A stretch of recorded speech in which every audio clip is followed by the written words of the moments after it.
All right, we're going to go ahead and get started. So, good afternoon. It is my pleasure to call to order the regular PSVS meeting. It is the 12 p.m. PSVS meeting that's being called to order at 12:03. Sorry for the delay there. Madam Clerk, please call the roll. Member Abernathy? Aye. Member Avery? Aye. Member Campbell? Present. Member Garcia? Here. Member Harmon? Present. Member Madlin? Here. Chair Ortiz? Here. Member Reed? Here. Member Rojas Mora? Okay. Madam Clerk, next item, please. Public comments. All right. Statements for items listed on today's agenda are given a 2-minute time limit, 20 minutes total per agenda item. If you have written comments that are longer than your verbal statement, give them to the clerk, who will make copies to the committee. If you are here to make a public statement, please fill out a public speaker card and hand it to the city clerk.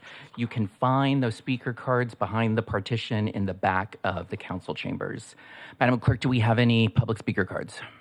Chair Ortiz, we have not received any public speaker cards for agenda, nor have we received any public speaker cards for non-agenda items. All right. Not seeing a move to speaker cards in the chambers, I'm going to ask you to call the next item, please. Item 3, adoption of minutes. 3A, adoption of the April 24th, 2025 regular meeting minutes. All right. Do I have a motion from So my moved. colleagues? Thank you. Second that. All right. We have a motion and a second. Chair Ortiz, I will call a voice vote. Yes, please. Member Abernathy? Aye. Member Avery? Member Campbell? Yes. Member Garcia? Do I have to abstain if I was not here? Probably. I'll abstain. Probably. Yeah. I would. Member Harmon? Aye. Member Madlin? Aye. Chair Ortiz? Aye. Member Reed? Abstain. Member Rojas Mora? The motion is approved. All right. Madam Clerk, next item, please. New business. All right. I think at this point, I'm actually going to exercise a little bit of discretion, and I am going to change the order of the agenda. I'm going to ask that we take new business item B first and move directly into city staff reports. So I will turn to Assistant City Manager Hal. Thank you, Chair Ortiz. We have 3 departments to present to you some of the accomplishments with the use of the PSVS funds from previous budget year. So we'll ask them to go in order of Parks, Public Works, and Fire. And Mr. Budak, you're up.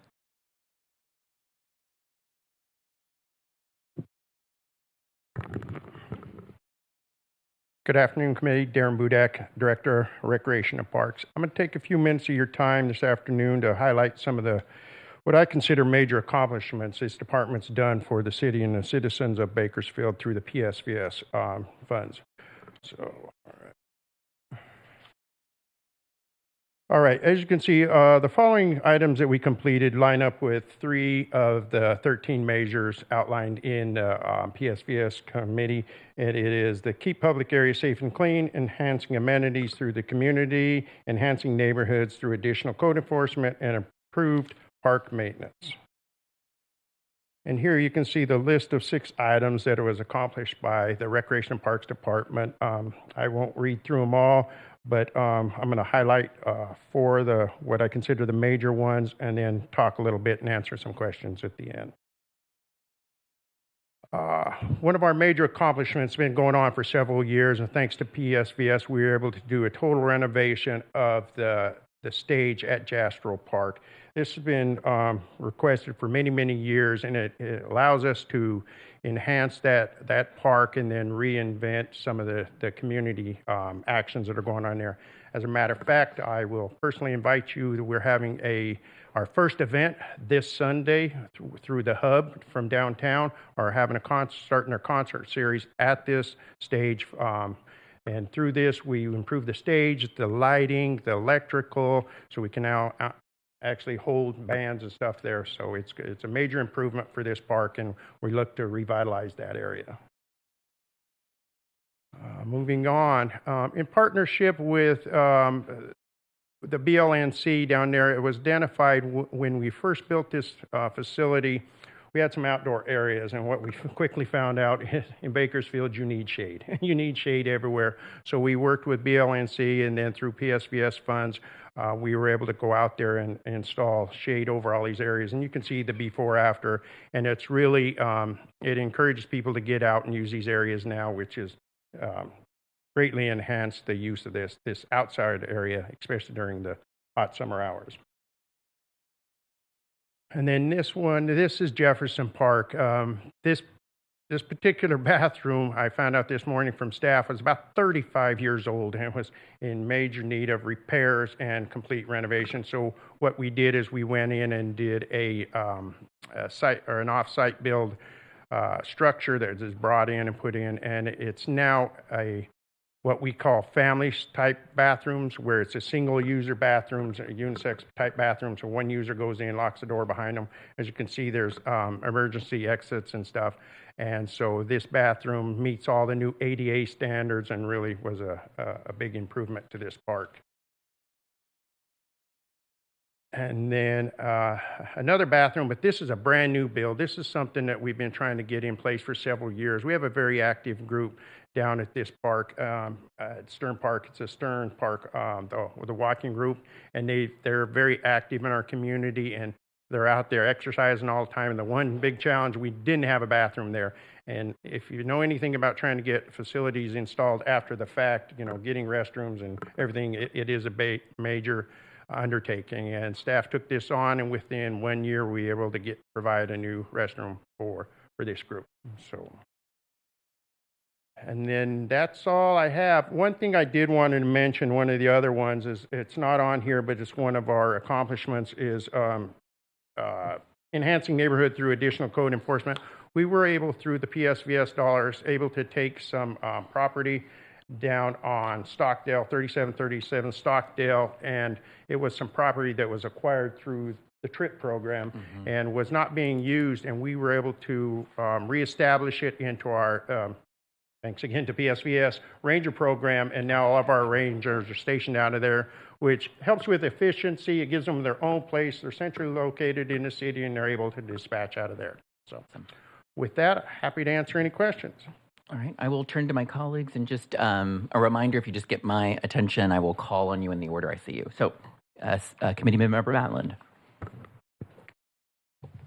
Hi. I was wondering, in regards to the standalone bathroom you put at Jefferson Park, and it looks like you put another one at Stern. Yes. What do those cost when you bring them in? They're pre-built, and what do you throw a roof on them after you get them there? They're approximately about $300,000. Wow. And that's for the building itself, and then there's all the site work and on top of that. So for that's the just structure insane. itself is. That is absolutely insane. I will add, though, with one of the things that might add to the cost on these is with the facilities that we build them to be as indestructible as possible. So that adds quite a bit of cost. We use the stainless steel sinks and bathrooms and stuff. So. Well, that's just your infrastructure. I mean, 300,000 for how many square feet is that? You got 4 doors on it. Yeah, about 400 square 400 feet. square feet. Any builders here? How much is that a square foot? That's just extremely high for any building project. Oh, you're in building. Is that high? 400 square feet without the inside. I mean, without knowing the construction of the material, it's kind of hard to say. But Better be a yeah, bomb that's- shelter. Yeah. Right. I mean, I've seen the buildings, and they are pretty indestructible. So I mean, Yeah. but it is. Use your microphone. Oh, Oh. sorry. But just getting down to the cost per foot, since you're in that. I mean, that's just 300,000. Is a lot without even all the regulatory toilets and fixtures and rails and ramps. Very high. It'd be interesting to see what it is a square foot, and then we could get a comparison. from, I mean, it's nice to have someone who's in the building trade and he understands it somewhat on this committee, actually, because we've had a lot of things come through that I think are just extremely high. I mean, I know about rolling stock and that kind of things, so we're getting a pretty good diverse group here. Okay. Be happy to look at Very those high numbers to and me, bring them though. back. Well, what was the total project? If it was 300,000 for the building, how much was the inside? For the site build and everything, project was, that's turnkey. That's, That- okay, Yeah, that's total cost of the building. okay, Yeah, that All right, includes thank all you. the furnishings. yeah. Seems high to me. Any other questions? Yes. Committee I was member. just wondering, what are the hours these bathrooms are open?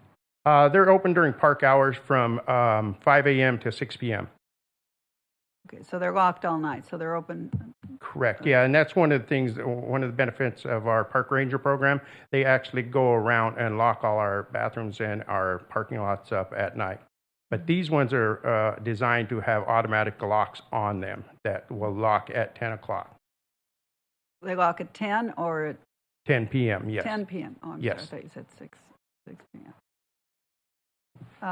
I'm just, it's a good things going on after 8 p.m., particularly when it's winter hours or dark, to have those bathrooms open that late. Well, our parks are open until 10 p.m., so we need to make sure our facilities are open because we do have people using those parks right up until 10 o'clock. So we try to keep those, where we have those facilities, we will keep them up during park hours. Vice Chair Campbell, I think you were. I had an itchy Okay. microphone finger, but it didn't. Okay. All right. Back to Committee Member Madland. Has there been any vandalism on those automatic locks? Yes. Hopefully not. Okay, oh man. Yeah, yes. Unfortunately, there has been vandalism. Yeah. I mean, is it cheaper just to use a standard lock, but then you have labor to go lock them?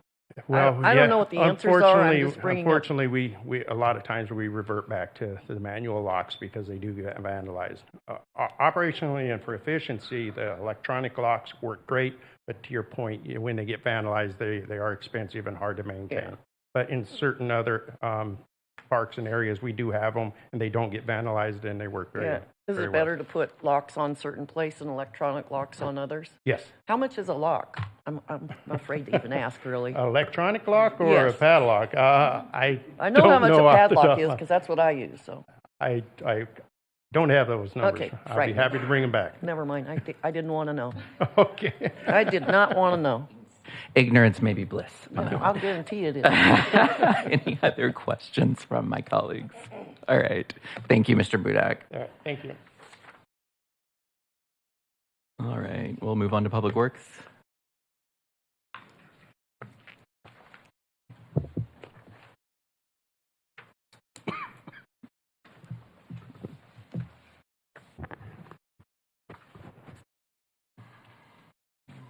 Good afternoon, committee. I am Zach Meyer, the Public Works Director for the City of Bakersfield, and I'll go through a brief presentation about PSVS accomplishments for the current fiscal year 25-26. So the first project I'd like to highlight, this is our 18th and 19th Complete Street project. It does span from L Street to O Street, and we're going to start actually construction next week and do a groundbreaking ceremony on this upcoming Monday. But just some of the things I want to highlight in this segment is you could see these bulb outs that kind of protrude from the intersections. This is to shorten the distance pedestrians have to cross in conflicted areas and improving the biking infrastructure, the crosswalks, and trying to overall beautify the area. We'll say this project isn't 100% PSVS. There is CMAQ dollars that went towards this project that are federal dollars to help fund the project. Another one that was, the majority was federally funded is our Friant Kern Canal multi-use path, bike path project from 7th Standard Road all the way to Truxton Avenue. The picture on the right does highlight three of the bigger engineering obstacles, doing a undercrossing at the bridge at River Lakes Golf Course, We have an overcrossing over the BNSF Railroad, and tying back to the current Kern River Bike Trail, there's a bridge in the outfall location. So this project was awarded very late 2024 at City Council. Construction began January 2025, and it's still ongoing. But when done, there'll be this additional network of biking infrastructure, a Class 1 bike trail from 7th Standard all the way to the current Kern River Bike Trail. Some other projects that the committee has seen come through relate to multimodal demonstration and overall traffic calming, traffic safety related infrastructure, and as well as street lighting. So these are some of the more safety focused projects that we do. So first one, we did design what we call our Stone Creek Loop.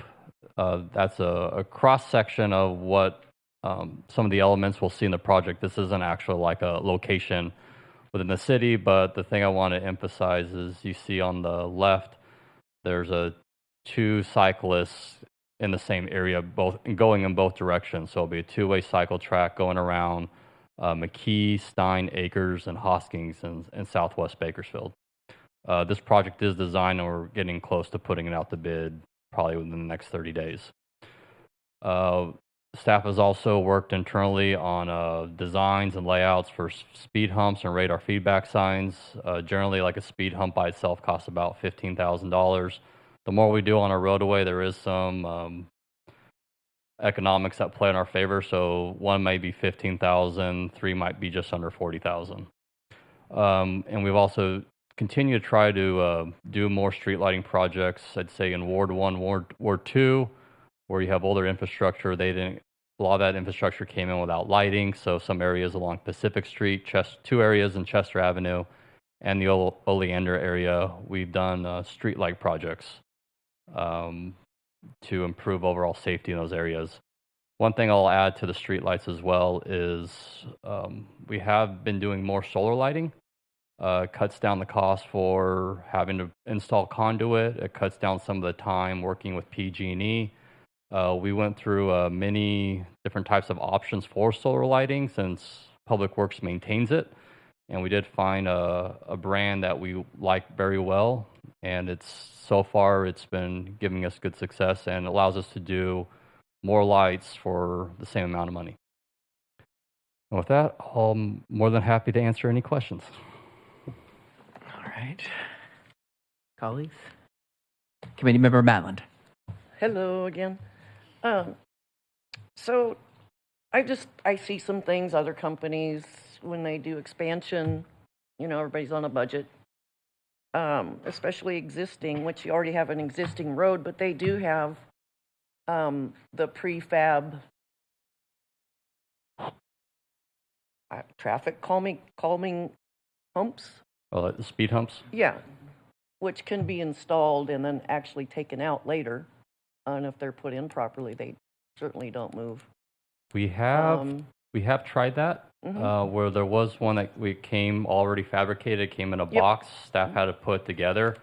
But because we already have so many of the means and methods in-house to work with hot mix asphalt and with some of our partners in the private sector, we found it was still more economical for us to I find that use hard the to believe. asphalt. Really, I do. With also- labor. Well, it's also just the amount of time it takes our staff to do it versus working in partnership with the contractor. So we did explore it. I can go back and look at the metrics, but we looked at different options to try to do it as cost effective as possible, and this was the technique we landed with. I just see, you see a lot of big companies when they're doing their expansions and or new builds, putting in these speed bumps. I've never seen any of them go to asphalt. They always bring, it makes sense to me how it would be cheaper. It's shipped in a box. You take it to the site, and your good prep and installation, that thing should never move and probably never fail. I'll be more than happy to go back and talk with my staff and explore that again. It's just things I've seen companies do, and I'm sure they're best practices, by the time they get done with an owner or a CFO or a board member,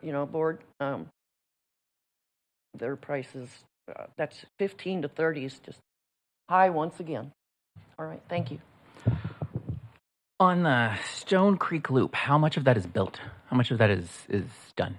No, it's fully designed. We're Okay. about to go out to bid, but Okay. we're anticipating the engineer's estimates around $800 to $900,000. Okay. And a lot of that is again, this is kind of unique where we don't typically have two-way cycle tracks, and we also don't typically have a vertical separation between when you have a roadway having like a curb or some Yeah. sort of vertical barrier, and then the cyclist. So that's called a class 4 bike lane. So it is safer than just having the buffer. Mm-hmm. One reason why we don't do that a lot is because we still have to sweep the roads, maintain the roads. And if you put a curb up and then you have like a 6-foot bike lane, we don't have the equipment currently to go in there and clean it, or at least clean it economically. But with the two-way track, it's going to be, I think, 12 feet. So we could still get our street sweepers in there and do the maintenance we need to do. And this is also just a very unique area where the roads aren't fully widened and just it's kind of like a perfect storm. So you are going to have the two-way bicycle track, and then are you going to keep a one-way bicycle track on the other side that is going with traffic on the opposite side of where this two-way bicycle track is going? Do you see does that make sense? Yeah, I can't remember off the top of my head what the striping plan looked like. It might, just because that might just be our standard. Yeah. Or, I don't know what's legally required in the state of California, and so that's a whole other overlay. Just to ask, because when I look at the loop, I see it's right by Ridgeview High School, and I understand like the concept of creating multimodal right there, and that it would be helpful, but I don't know what's gone into that. I would just encourage you to reach out to the high school and make sure that they are aware of not only your plans, but also your construction schedule and how it's going to impact the flow of traffic into their school, because I'm sure it gets very busy there in the mornings. That's all. Good afternoon. Hi. Regarding these bike lanes, I'm curious to know whether the city conducted some kind of study to determine how many people have asked for these bike lanes, how many bicycles are actually using the lanes, because this city has expended an Now, Vice Chair Campbell, I didn't get on my high horse about the green paint. I figured that was table stakes. Like, I thought that we were... Well, I'd like to know, because here this is the portion of the meeting where we get to see how some of this money is spent, and we've reversed the order so we can be pleased with the use of these funds before we're asked to use more of them. And I would just like to know, I mean, I'm a business owner, and when we prepare, say, an advertising plan, we like to have a target that we're aiming at. Who is it that may use our services? What are their demographics? How do we reach them? And it seems to me you could just make a lot of assumptions and then miss the target completely or overshoot. And I would like to know, did we have any kind of study? Do we have any statistics, any metrics, anything measurable that we can use to tell us how much of a demand is there for a bicycle lane on all the roads before we go to the extraordinary expense? And maybe this is something that should have been done. To quote one of our council members, this is just something cities do, right? That we just assume these things and we spend millions of dollars on them. So I would like to know what research was done, what study has been published, where can we find these statistics so that we can see where the demand is coming from for these extraordinary measures that are inconveniencing all the motorists and costing a lot of money. I never see people on these bike lanes. So I would just like to know. So as far as studies and surveys and research, sometimes we do go out and we do check counts. We do pedestrian counts and cyclist counts. I'd say you would see that more on corridors going to and from schools.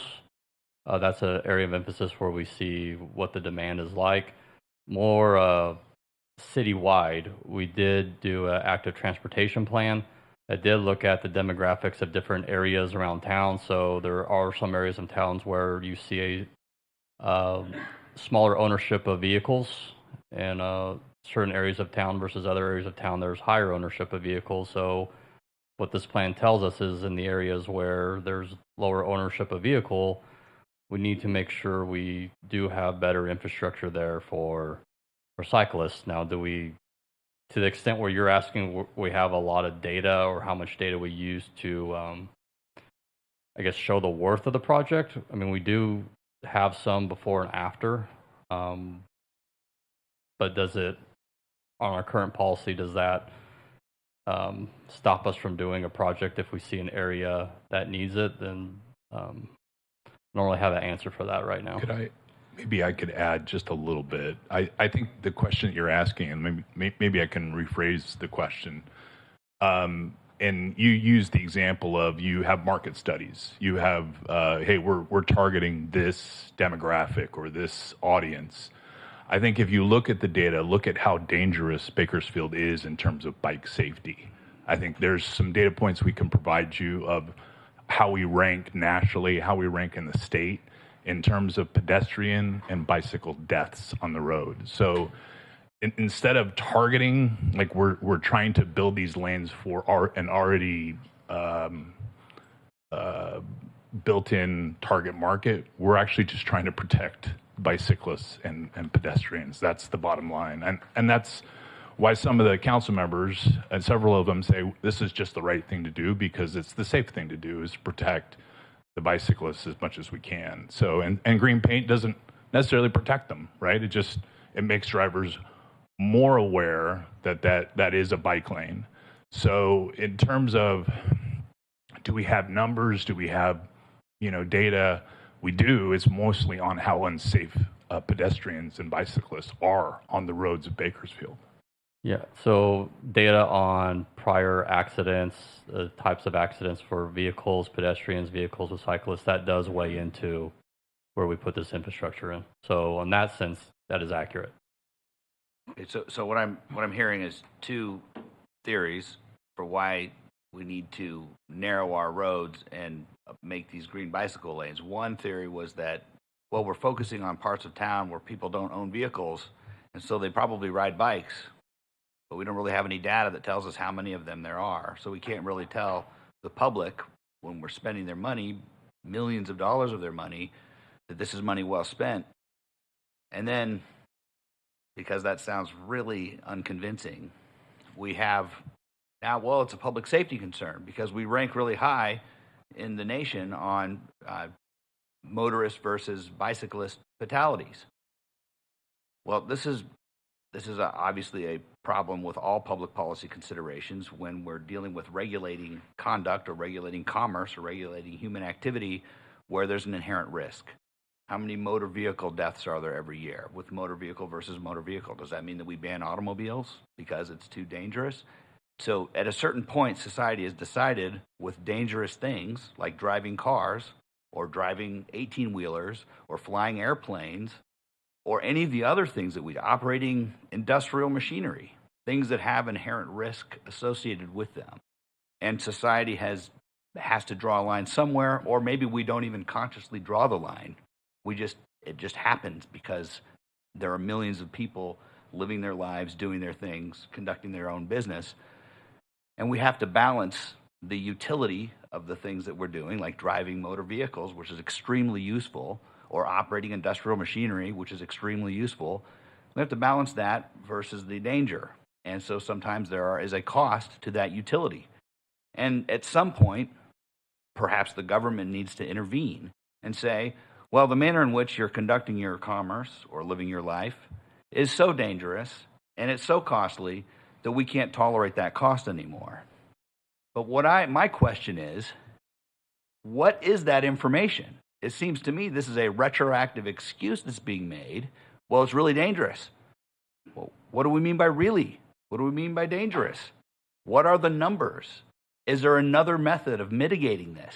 Isn't it already unlawful to ride your bicycle in the traffic lane in a dangerous manner? Bicyclists have to comply with traffic laws too. How many traffic fatalities do we have? How many do we have per capita? Is it because our drivers are driving too fast? Can we invest that money in traffic enforcement? I mean, are there other alternatives? And so it doesn't seem to me that there has been an adequate amount of attention paid to these questions before we went out and spent millions of dollars.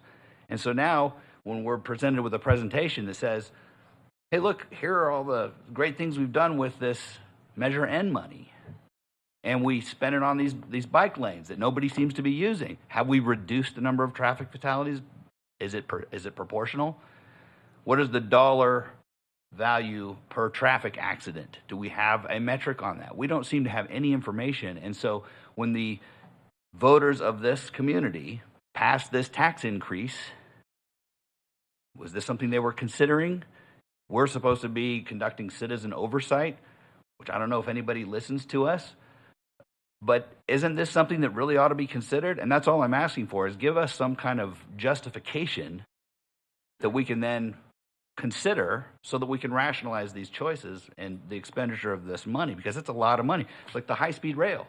You see all these comparisons. Well, for the price that we've already paid for a high-speed rail that doesn't have any rail or any passengers, we could have everybody in California could fly from Los Angeles to San Francisco 120 times on a commercial airliner.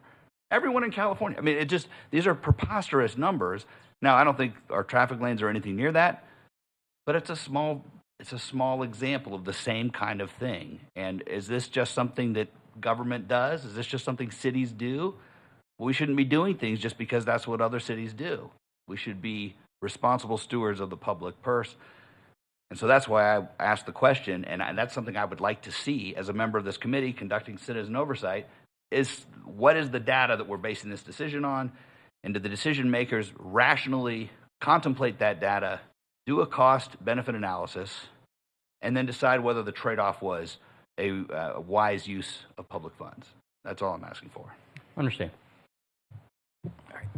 I have a question. How much of the traffic calming, especially that has resulted in, call it road diets, call it, expanded bike lanes, has been 100% PSVS funded? The majority of it, if I'm check me on this, but you're using PSVS money as match for state and federal grant dollars to do the majority of this work, right? Yes. Please stop. Please stop using this money as match. That was the message that I thought we had communicated last year, which was, we are all very dubious as citizens on the utility, to my colleague and vice chair's point, of this project and this program. And it seems like it is being imposed on us because these are the requirements of CMAQ dollars or other things. We have to do multimodal. We have to reduce the amount of lanes in a weird desire to try to reduce vehicles miles traveled. Don't get me started on that one. But I've tried to keep this body really focused on what our role is. And our job is to advise on how you spend the money. That is our one job. It is not to necessarily run the city or opine on everything that does it. So, given the opinions on this body, please stop using these dollars as match for this type of project. I think as a representative body, diverse opinions, at least last year, there was unanimity that no one wanted to see this and that the people that we talk to in our neighborhoods don't like this. So please stop. And with that, I will shut up and turn to Committee Member Harmon. Thank you. Just one quick question. Does this Stone Creek Loop project call for the removal of any existing drive lanes? No, I don't believe so. We'll have the same number of drive lanes. The only thing that we did take a lot of attention on is, how far back do we stop that vertical separation, because people are going to be turning in and out of the neighborhood, going onto those streets, McKee, Stein Acres, Hoskins. They don't want to have people slow down too much, just try to make a turn into, a window where there's now going to be that vertical separation, that curb. So having it set back far enough to where cars can still seamlessly make these turns, that was one of the things we tried to emphasize. But as far as number of drive lanes, I believe it's the same number of lanes as it is now. Okay, thank you. Committee Member Reed, and then Committee Member Matland, and then Committee Member Abernathy.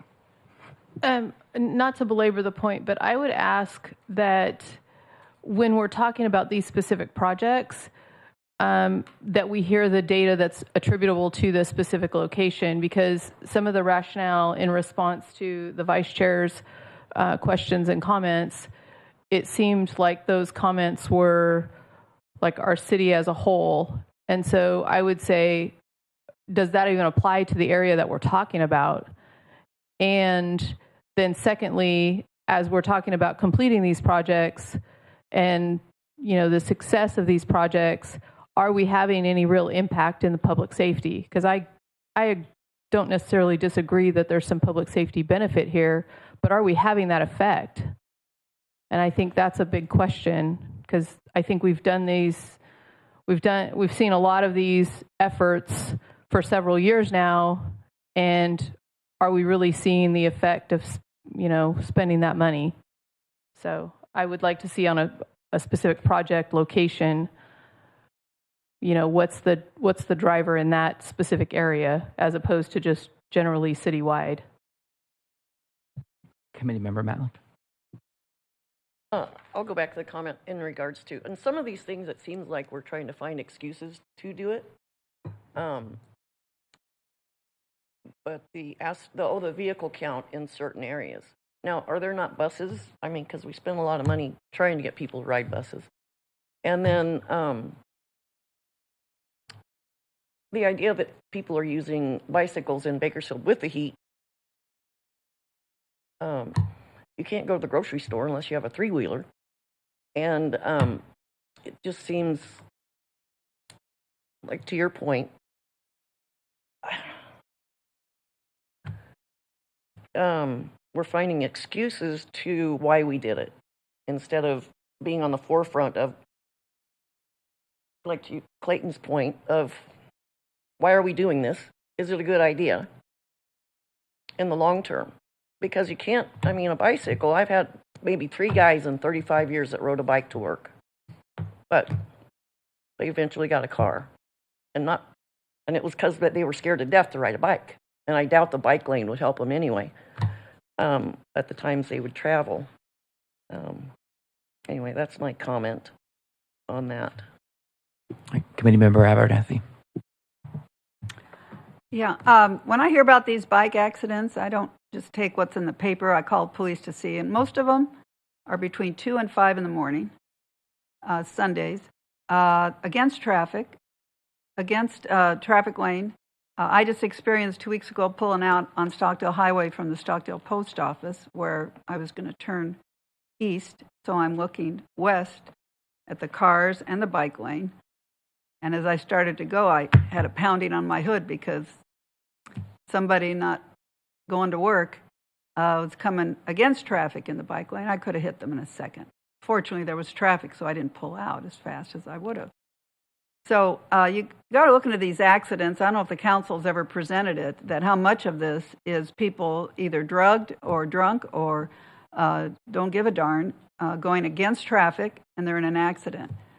That's not the driver's fault. So, car driver's fault. So I think that's important to know. We speed bump, we traffic smooth, but we could just give tickets when people are speeding. That's another way, and the city makes $350 off of that, or something. That's the way to do it, in my book, versus punish all of us for what a few people do. But I really think that the bike world is getting plenty of attention with bike trails, and we have a council that's pushing all that, and now they want it on the road with us, and my 4,000-pound car next to a 20-pound bike is really dumb, dangerous, and shouldn't be encouraged in my book, particularly if it's what I've seen in the accident reports, 3 in the morning against traffic. So I would like that to be a consideration. My other question on this PSVS project, it says accomplishments, 18th and 19th Street project from L to O. It says construction to begin week of April 13. Yeah, It's This is something we passed last year, and they're going to begin it now? Is that it? Again, with this project, it was a huge corridor from on 18th and 19th going from F all the way to Mill Creek. So it took over a year or more than a year for the whole design, but we honed in on this segment between L and O Street. And so to get to the point where we are now, already awarding it at City Council, about to break ground. I do view it as a milestone and accomplishment for the department. But the money that we voted on and the council voted on, I mean, I probably voted no, but the council voted for that. It hasn't been spent yet. The PSVS money is. It's been encumbered, but it has not been spent yet, correct? Okay. Only on for design consultants. Okay, because I was trying, when I saw accomplishments, I couldn't understand that. Thank you. So, is pedestrian traffic going to be allowed on, or I mean, sorry, is vehicle traffic going to be still allowed on 18th Street in this? Yes. Oh, okay. I was like, I'm sorry. I just saw only the bike. On that Yeah, so on that that means, visual, like, it's called a Sharrow. So Okay. I mean, bikes can go through there, Got but no, you see the parking stalls for cars to get access to. I was like, are those bike parking stalls? We gone that far. That's next. Any other comments from my colleagues? Okay. All right. Thank you, Director. Appreciate it. Right. Chief? Good afternoon, committee. Good My name is afternoon. Kevin Alberts. I'm your Bakersfield firefighter, Bakersfield Fire Chief. Today, I'd like to present a little bit about the department and tell you about some of our PSVS enhancements or accomplishments. The mission of the Bakersfield Fire Department is to protect, engage, and inspire a safe community through all hazard response and community risk reduction while delivering legendary customer service. It's something we really take to heart. Just some basic facts on the Bakersfield Fire Department. Your Bakersfield Fire Department's an all-risk department, which means any emergency that happens here that the police do not handle, the fire department handles. Last year, we ran nearly 50,000 incidents. We have an OES Type 1 hazardous materials team, and that team is actually capable of responding to any hazmat within the city limits and also has the certification to respond outside of the city of Bakersfield and has on occasion, not very often, but on occasion. We also have a OES Urban Search and Rescue Regional Task Force. That is quite an accomplishment. There's only 13 in the state. Our most recent probably deployment for that is on the Palisades fire at the beginning of 2025, where there were quite a few regional task force deployed down to the Palisades fire. And their main function on those fires are really kind of search and potentially rescue for any of those affected structures down there. We have a swiftwater rescue team which has deployed multiple times throughout the past couple of years, especially a couple of years ago when we had the high water marks. They deployed multiple times in 2022 and had nearly 250 rescues that year. Most of that was done outside of Bakersfield in Merced and Elk Grove and up north where it was more affected. We provide some paramedic level care on certain of our apparatus. We also provide state and federal responses throughout the western United States. And of course, we have fire prevention and inspection services. These are some accomplishments from last year. We completed the fire department annual report. This is something that we started about 3 or 4 years ago. It's an annual report that just discusses some successes of the department, talks about some statistics, and gives the public just some ideas of what the department has done and where we're going. We've had some department-wide infrastructure improvements, which I'll talk about here in a little bit. We interact with nearly 15,000 community members. And a lot of people think as the fire department as an emergency response organization. It's more than that. It's about community risk reduction. It's about prevention. And we consider these community relation events, and some of them are pub eds at schools, some of them are career fairs, some of them are just talking with organizations and spreading knowledge on what to do during emergencies as very valuable information that we can pass along. We deployed to multiple fires throughout the western United States. I think the furthest that one of our members went was Alaska. And of course, our fire investigations division, our arson investigators, are very busy. They investigated 434 fires last year. And we deployed our paramedic bike team and UTV to multiple large events, Bakersfield Marathon, concerts in the area, and things like that. So our goals, obviously, we love the grants, just like all the other departments. We actively pursue our grants. As a matter of fact, just recently we were notified by Cal Water. They have slotted us for not a huge amount, but $13,000 for some equipment for our urban search and rescue team. Monitor residential and commercial build out, continue to enhance citywide disaster response, expand the department's paramedic capabilities. That's something that's near and dear to all of our hearts. Continue to develop fire department social media sites. One of the things that we have noticed is social media is enormous, and it's a great way to get not only information to the public, but helps with recruitment and can help with informing the public about large incidents that are going on. Collaborate with our mutual and automatic aid agencies. We implement our WUI ordinance and secure funding to update our emergency operations plan. And then we already are working on the op area disaster response plan. That's with conjoined with Kern County Fire. So enhancements. Last year, as you can see on the right side, next year we're actually going to be celebrating 150 years of service to the community for the Bakersfield Fire Department. You can see those pictures aren't just pictures we've pulled off the internet. That's actual Bakersfield Fire Department. And some of our facilities go along with some of these pictures. That picture on the top there is Fire Station 1, our headquarters. And for many years, we've had to defer maintenance on those. And since PSVS was passed, through your support and the city manager and city council, we've been able to slowly start some of our maintenance and reinvigorating some of those stations. So Fire Station 11 had some bathroom and station repairs. Estimated to be completed here in a couple months, as well as Fire Station 4. Fire Station 3 had a roof repair. It's going to be completed in July. Fire Station 2 and 4 had generator repairs that were completed. All of our fire stations, with the exception of one, have backup generators. The one that doesn't, we're pursuing a grant right now to actually get a generator for that. And then Fire Station 1 re-roof, which was actually just completed recently. I thank you very much for your support on all this. This is very important. It's part of our infrastructure, and I welcome any questions. Colleagues, any questions? You? Yes.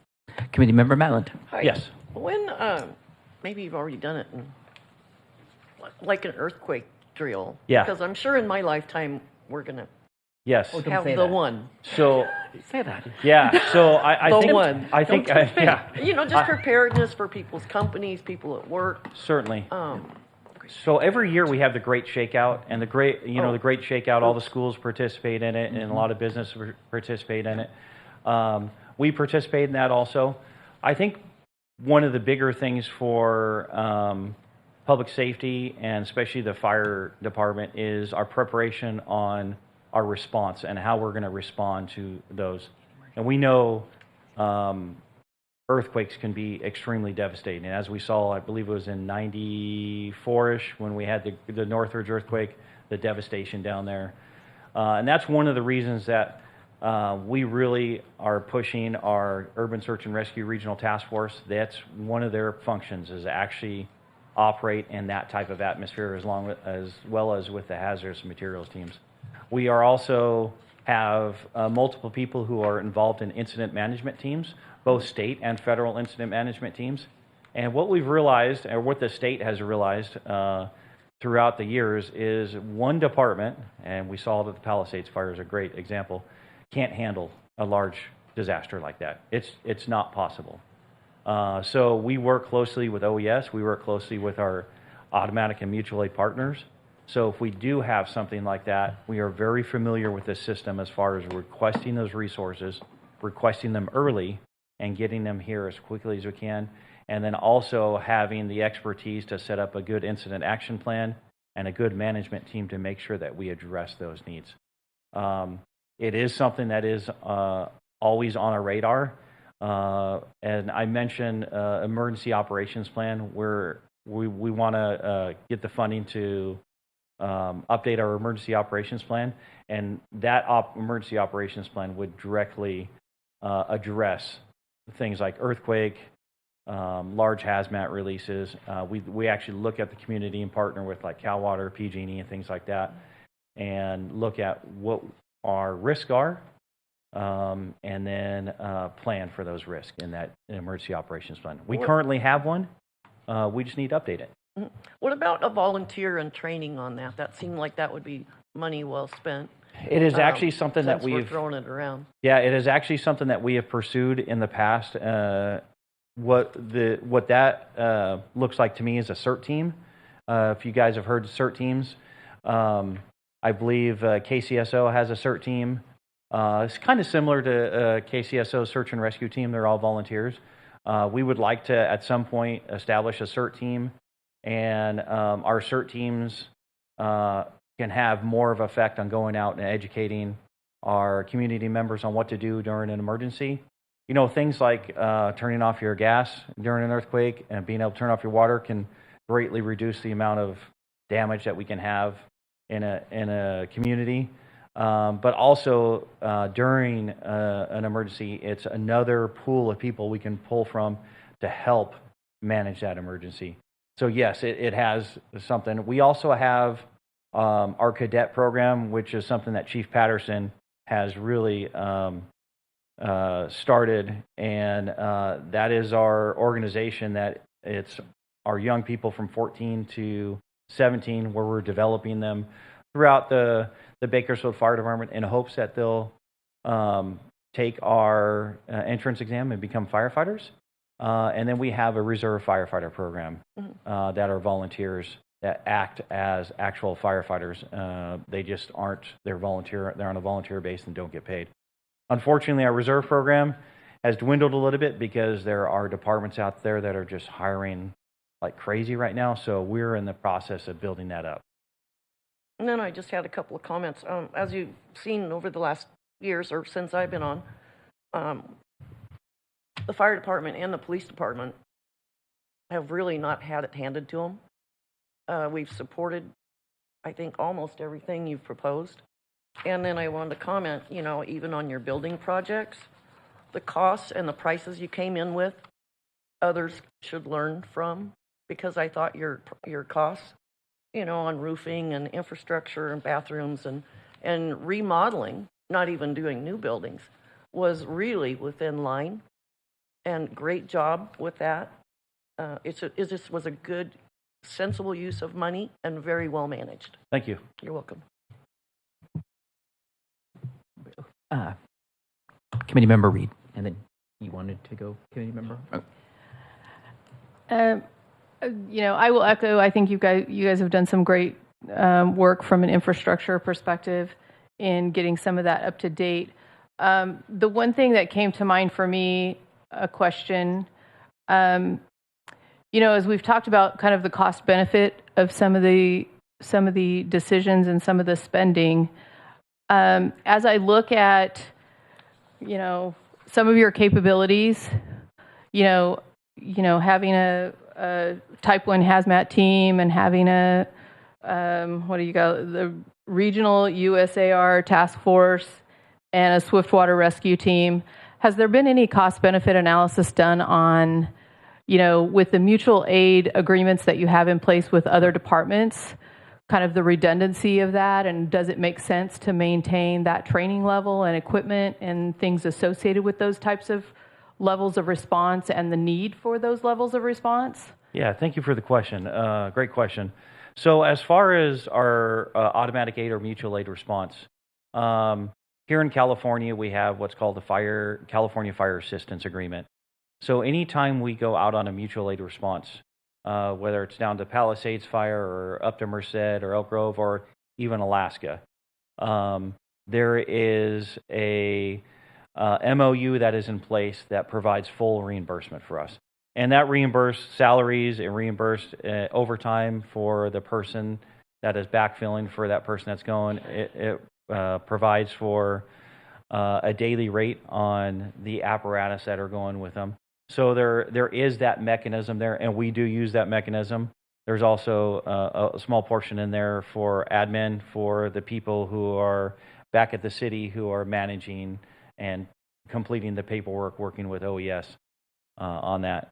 As far as maintaining those levels of service here in Bakersfield, we feel it's our obligation, being the ninth largest city in California, to provide those services. Bakersfield, the metro areas, I haven't looked lately, but it's probably right around $1 million or 1 million people. And we see significant incidents here in Bakersfield. As we saw just recently in Ontario, 2 days ago, where we had $1.2 million warehouse that burned down there, unfortunately. We see significant fires here, not quite that big, but definitely significant fires here. We rescue people out of the river every single year. I will say we don't have a large amount of hazmat responses, but that potential is here. We have the largest ice cream facility here with an enormous amount of anhydrous ammonia, as well as with all the ag and oil associated around this area. There's that potential there. And then our urban search and rescue team, they get a fair amount of responses as far as people on the bluffs or confined space rescues, things like that. We don't see a ton of large building collapses, which is one of the things they specialize in, but definitely something that we're ready for. So as far as a cost benefit with that, it's more about the potential that we have here, being a large city and being ready to address that emergency. No, thank you for that. And I guess from the mutual aid perspective, I was looking at it from the perspective of, do we have that available? If you were not to maintain that, do we have that service available? You know, like, does the county, because I know the county has a hazmat I see what you're response as well. And so does it make sense to maintain that level of duplication? So, it's kind of the mutual aid perspective that I was thinking of. Yes, yeah. So another great question. Yes, we do have that available. The only issue with it is it's a long ways out, and when we do bring that to Bakersfield, it's expensive. What it comes down to is Bakersfield firefighters don't get paid as much as LA County firefighters or Beverly Hills firefighters or San Francisco firefighters. And when you bring those departments into your organization, you are responsible for paying that salary. It's not a set rate. It's actually the rate at what they are. So to staff these teams, we're not providing any extra firefighters. It's our normal staff firefighters that we have on duty. They just have taken the interest to get the additional training, and then the really cost of the department is the one-time cost for the equipment that we have to buy. Thank you. You're welcome. Any other questions? Yes, Committee Member Avery. Great presentation, Chief. Thank Thank you you for what you and your staff do to keep our community safe. I notice in your accomplishment, you're spending a lot of the PSTV funds for what I call general upkeep and maintenance. Is there any thought about putting more of that in the annual budgeting and planning ahead and not having to rely upon the PSVS funds to cover that? Yeah, we actually do have a 5-year plan for our continued maintenance. We also do inspections of our stations every year to identify some of those things, and we do try to break them out between PSVS and general fund. And we like to be able to kind of look ahead and see, okay, yeah, we want to do this in the future, and this in the future, and this in the either farther out. So we do have that 5-year plan. unfortunately, well, or fortunately, because PSVS is there, we're able to use some of those PSVS dollars to accomplish those tasks.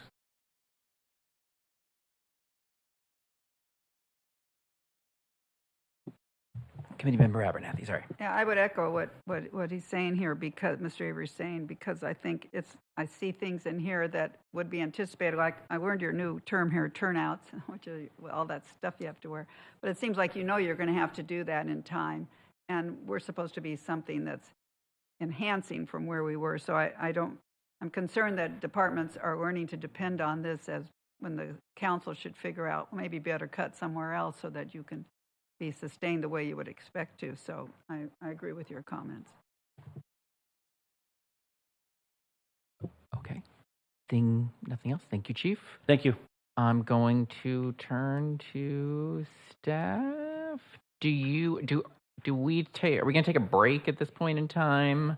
Or are we going to keep going through? Keep going through. All right. It's up to the committee, yeah. All right. Okay. I'm just making sure. I'm taking the temperature. They say keep going. So let's go.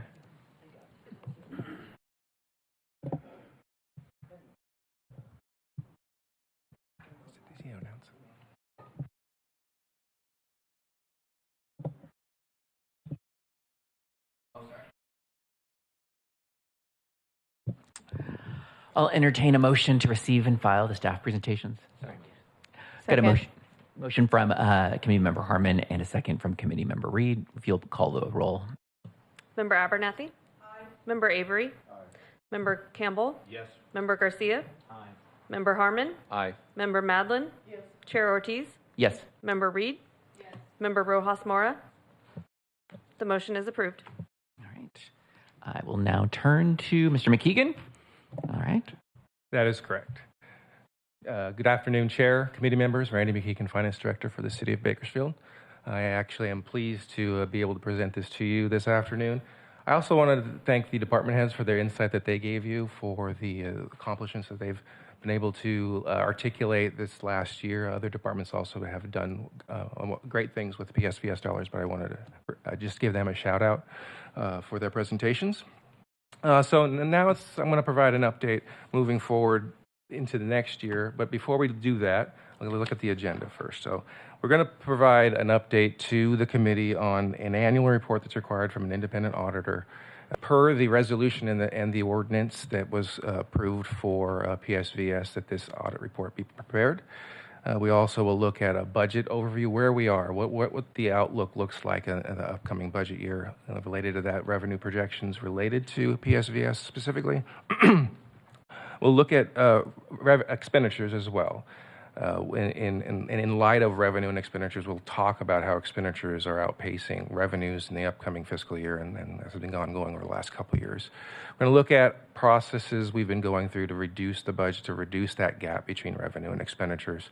We'll look at basically the timeline of where we are now and then what is required as we move forward to ultimately approve the budget. And then Assistant City Manager Hallen will then present new PSVS project requests for your assessment. So kicking off, as I mentioned, the Measure and Auditor Report. Every year, the measure requires that an independent auditor assess our expenditures, our revenues of Measure N dollars, to determine whether they are properly segmented and not commingled, that the expenditures are properly reported. And they also provide an annual report showing the revenues and expenditures in the fund that we establish, specifically managing those funds.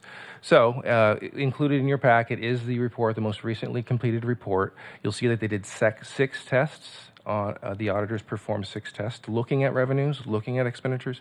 Things like making sure, as I said, that the revenues are separately stated and not commingled. Also confirming that the revenues reported on our financial statements agree to the state reports. In addition to that, obviously, I said that they assess expenditures and determine whether they meet the 13 goals of the measure. And so they go through those analysis. They do sample testing of expenditures. And as you see in that report, there are no exceptions noted in that annual report. Before I continue, if you have questions as I move through this, you can just please interrupt me as I go through. So that's the measure and report that is, again, required every year. Next item is budget overview. So currently, I think those on the committee that have been on the committee for a number of years recognize that there's a lot of uncertainty in the economic environment, and we've kind of gone through this over the last couple of years. But there are some positives on the horizon, so to speak. GDP, according to S&P, is going to be around 2%. We are continuing to see growth in certain areas, but then again, there's uncertainty. We understand that the issues in the Middle East create uncertainty on oil and gas prices. And then that therefore affects our local economy and affects our residents and how they spend their money. We recognize that there is high unemployment in the city of Bakersfield. We almost double the state rate. And so that obviously affects our base, taxpayer base. In addition to that, there are some continue to be increases in inflation. It's going to be based on certain analysis above the sort of the sweet spot that the Fed likes of 2%. Is actually estimates that it's going to be 4%. So as we move through that affects, as I said, the sales tax base for the city, and so those uncertainties create uncertainties in that revenue stream. That being said, we have a sales tax analysis a company called HDL, and HDL does, based on their assessment of the industries that affect our community, they do expect a 2% increase in our sales tax compared to the prior year. But that is a limited revenue growth. At 2%, we've seen we'll see later, we've seen significantly higher revenue growth in 2%. And when you look at that in line with expenditures, we are seeing that expenditures are increasing higher than our revenue. So things like self-insurance costs. When we look at just the PSVS costs, PSVS, we have an expected increase in our workers' comp, our liability, our property tax insurance. Those are expected to go up about $400,000 just in PSVS fund alone. When we look at our fleet rates, the cost of maintaining our fleet, we maintain purchasing equipment, that's expected to go up about $600,000.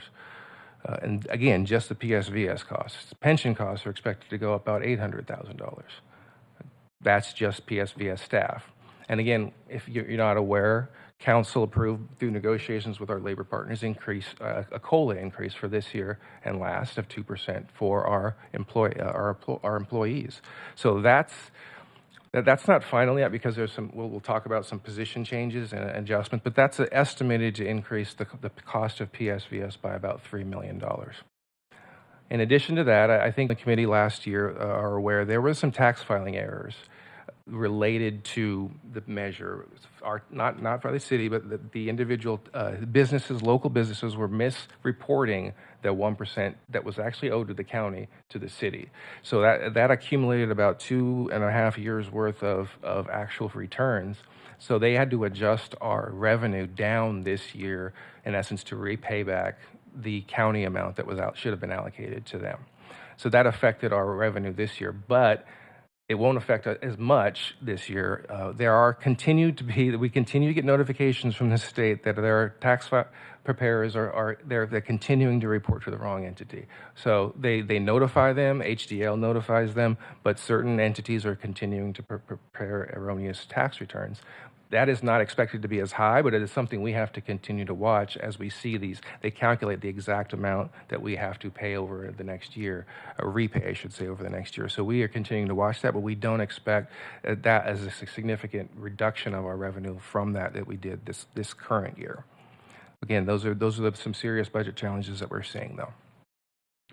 Now let's talk about revenue. So let's talk about revenue. Expenditures are going up significantly, but now revenue, as we said, is about a 2% increase. So what you see here is the history of our sales tax since we started collecting it in 2019, the first quarter of 2018, the last quarter, I should say, of 2018-19. So the blue bars are the actual revenues that we collected. That green line is the increases or decreases to that revenue. That green bar is what we anticipate to receive based on our HDL tax consultant analysis. close to $96 million. And then the 2% increase of getting us close to $100 million for the next fiscal year. The reason you're seeing a 4% decrease, I should say increase, is because the 2% increase is on the base amount of collections. In addition to that, we lost about $2 million, or about 2%, from those repayments. So that's why you see a 4% increase from the prior year to the upcoming fiscal year, because that 2% increase is just on the base payments. In addition to that, we have an analysis here showing the analysis of the last 5 years of revenue for by industry cluster. And what you see here are those industry clusters that have the highest impact on our sales tax measure is general consumer goods. Just a lay of the land here, the number that you see there is the peak, and then the amount that we anticipate will receive by the end of this fiscal year. So again, the peak of general consumer goods was about $31.8 million. We expect to really receive about $31.2 in general consumer goods. The next level or industry cluster is autos and transportations. There you see a significant decrease. Again, that is based on availability of funds of the individual residents of the city. 20.6 down to $16 million. So that's a significant decrease. The only consistent increase is restaurants and hotels. I don't know if you understand it, but every night I go out on a Friday night or a Saturday night, the restaurants are full. So that continues to be at least a consistent increase, but it's only at $13.3 million. But again, that gives us an analysis of what our major industries clusters are and what we're drawing from those specific clusters. So now we're moving forward to 26, 27, and really what we expect. So we're putting the budget is not finalized, so there's a lot of estimates here. But we do anticipate a total budget of PSVS of $17.7 million or so. So the difference you see there, that we had $100 million of revenue estimated, there are savings we get every year. It accumulates. If we budget for the full cost of an employee or full cost of groups, there's savings every year that's accumulated. So that allows us to have what's called fund balance to be used for subsequent years. In addition to that, we have interest revenue of about $500,000 based on the balance that's held in the trust and in the fund. So that gives us that $117 million. Again, projections of our current personnel shows that we have $62.2 million anticipated in personnel costs, 54% of the total. That's a 6% increase, or $3.5 million from the prior year. In addition to that, of that $62 million, 25% of that cost is pension costs. So as we move forward, ongoing expenditures, those are costs related to projects that we specifically related to employee-related costs. But in addition to that, it's the operation of the BLNC, the Boynton Beach Lanes Navigation Center. So those are items that are ongoing expenditures that we anticipate that we can't really move, that they really go with the salaries or they go with the projects that we're going forward with. There are one-time operating costs that relates to projects. Can I interrupt you just 1 second? Sure, absolutely. Yes, Committee Member Madeline has a question. I have a question. Well, actually, as usual, it's probably a comment. But then there'll be a question that someone else can answer, a sensible. So, as we all know, everybody keeps hiring and hiring and hiring, and you get bigger and bigger, and you never get smaller. And interesting, a year ago, or more, year and a half, I brought in an interim CFO. And I mean, I didn't believe in it at all. Absolutely not. You know, I thought I was a little smarter. Found out I wasn't. But we went from 147 people down to 91 in about 7 months. Never missed a beat. Shut down one entire facility, brought it back over to our main facility.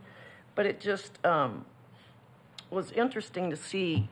I know we're talking about someone outside, not a city trained personnel, just a guy that comes in and looks at your operation and gives you honest answers where you're overstaffed. But I mean, for me to go down that many people, and I'm not talking about technicians, you know, that generate income and are busy all the time. I'm talking about just staff. And you know, I would have never believed it. Ever, but we did not miss a beat.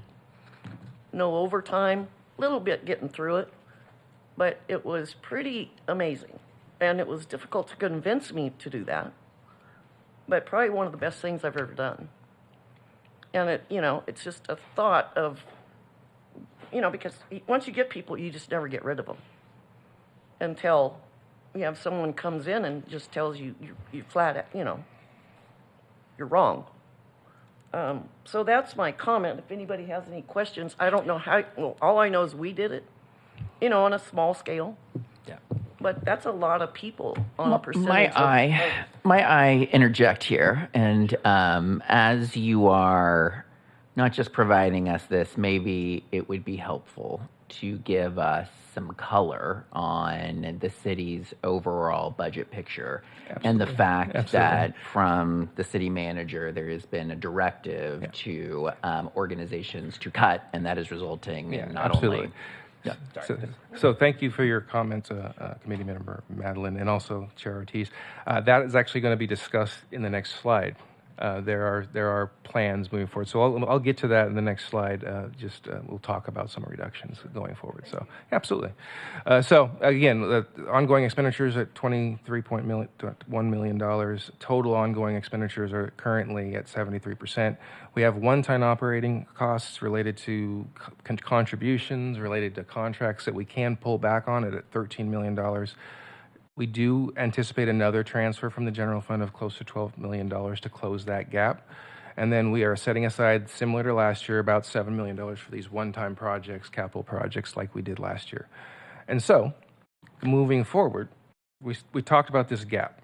And so we are going through a process right now of really going through and asking departments to really get lean on certain aspects of their operations.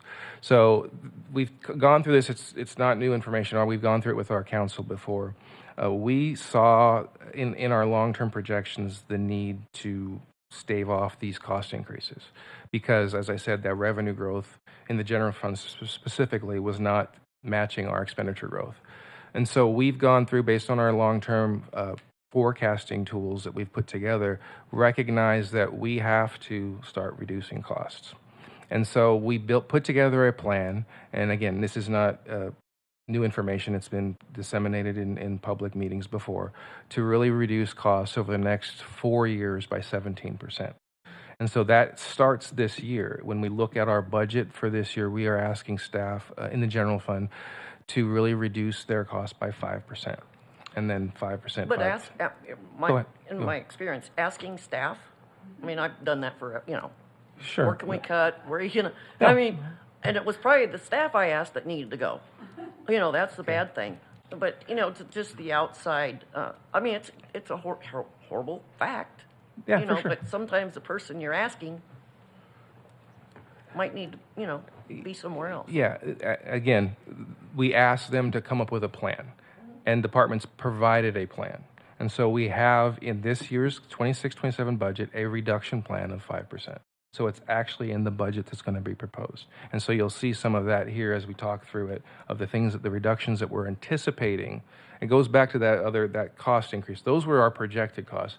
Once we institute these reductions, those reductions are coming off the top of what you saw in the previous slide. So again, we've gone through, we've looked at highs and lows in certain line items, asked departments to look at that, analyzed best programs, the outcomes, analyzed the essential services, and made decisions on what type of services we needed to reduce. And so as part of that, we reduced discretionary costs by 8%. One of the largest discretionary costs is we reduced contributions to outside entities this year by $3.2 million. It's not on the slide here, but in addition to that, just in PSVS, we're eliminating 17 vacant positions. Again, we're focusing on vacant positions, and that will amount to about $3 million in reductions. So we're reducing vacant positions, and not just in the PSVS, but all the general fund in total. The anticipated reduction of vacant positions is 70 positions. So those are moving forward this year and are in our budget projections as we complete the budget going forward.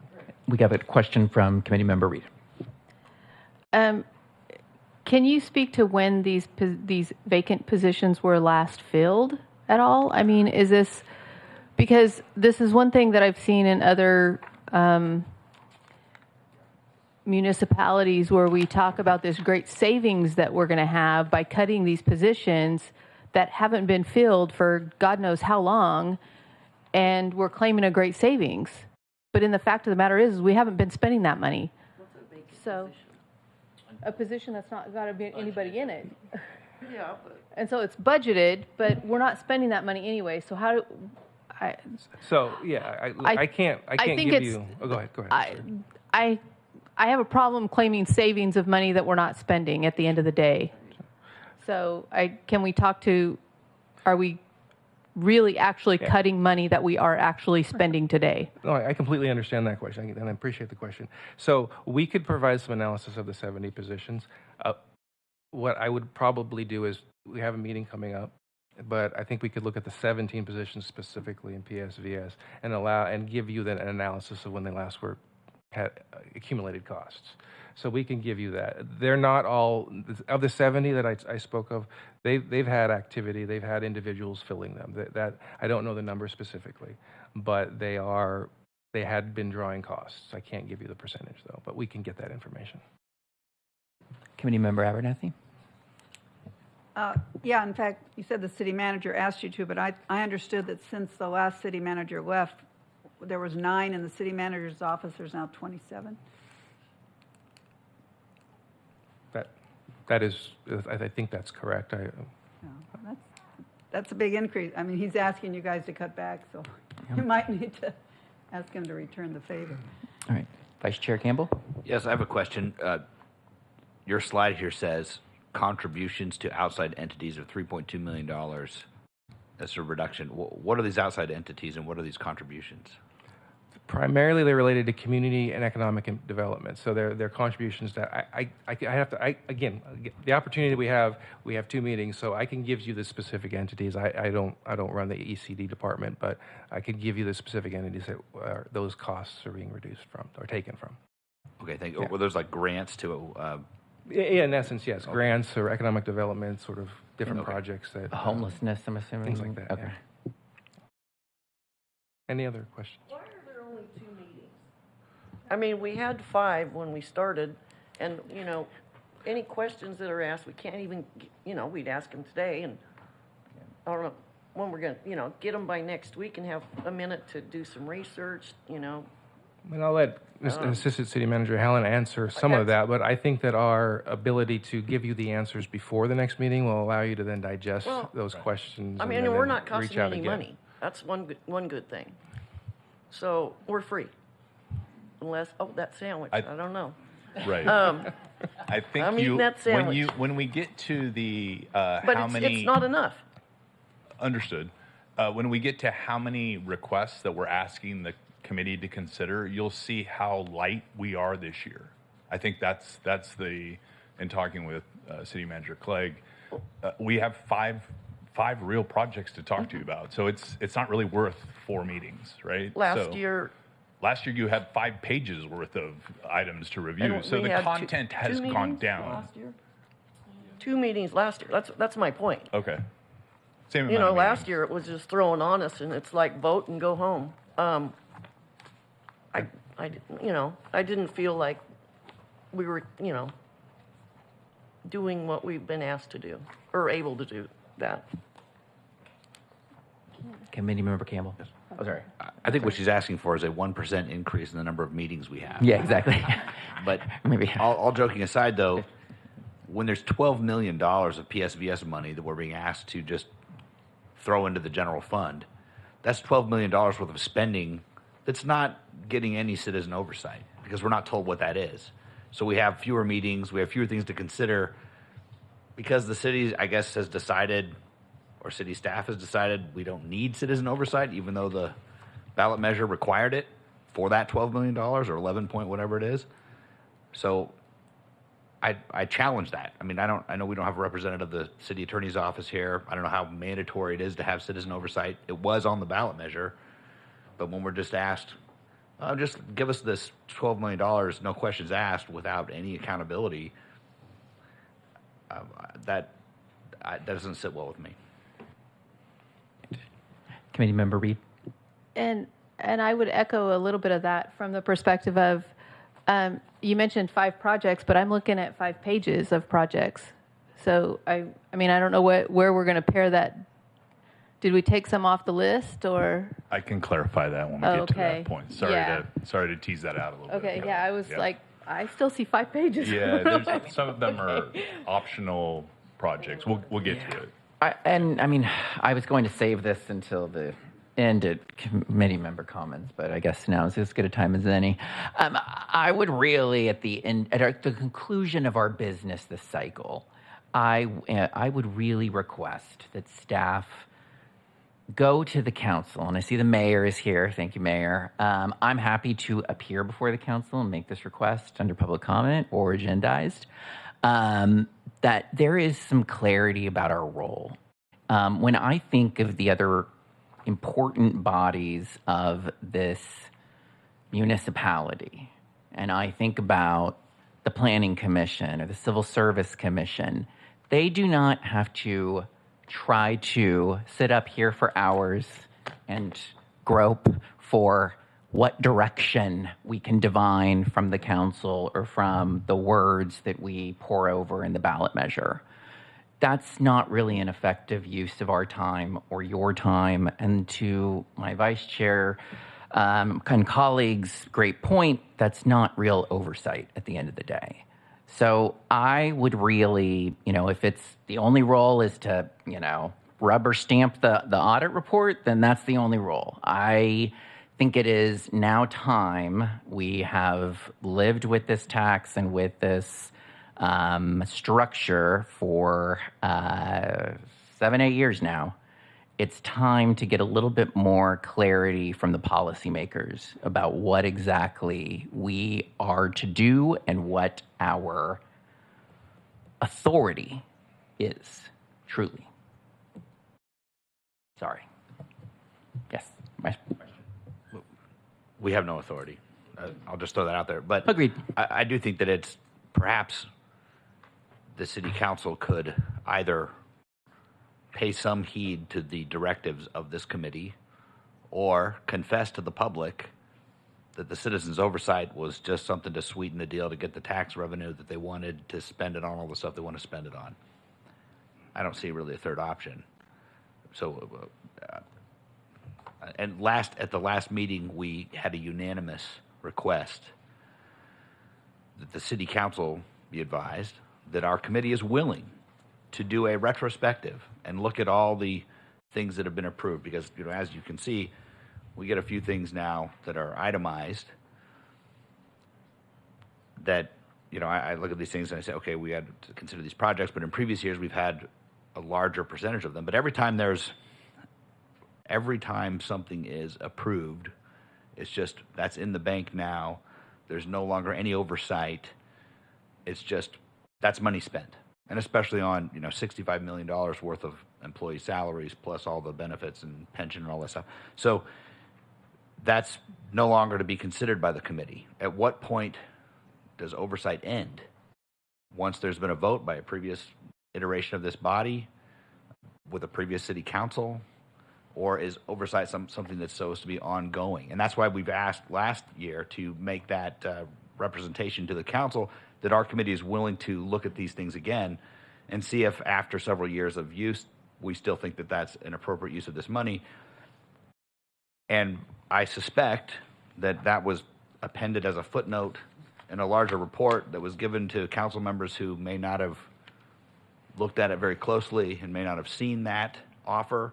I know that it would be an extraordinary amount of work for the city administration, and so I don't want to discount that.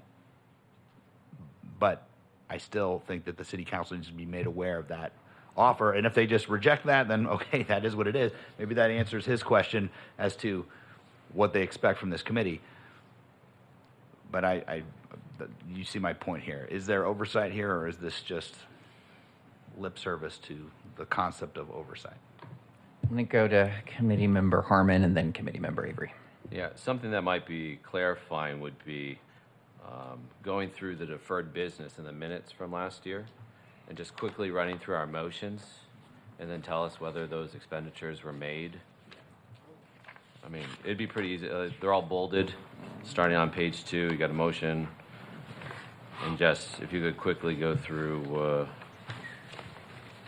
the motions and just let us know whether or not our voices were. So had our city attorney been here, and I'm going to pretend I have a law degree. Yeah, that's That's not on the agenda. That's not on the and agenda. so We I cannot get do that. I get Yeah, I get the point. But I think that as you're making notes for what is going to come before this body, and just so everyone's aware, I am like triple booked that day, and I'm in Sacramento, so you all get to have fun without me.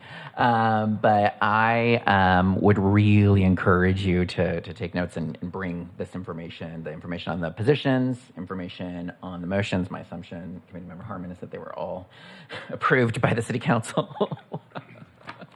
All except for the last one. Yes.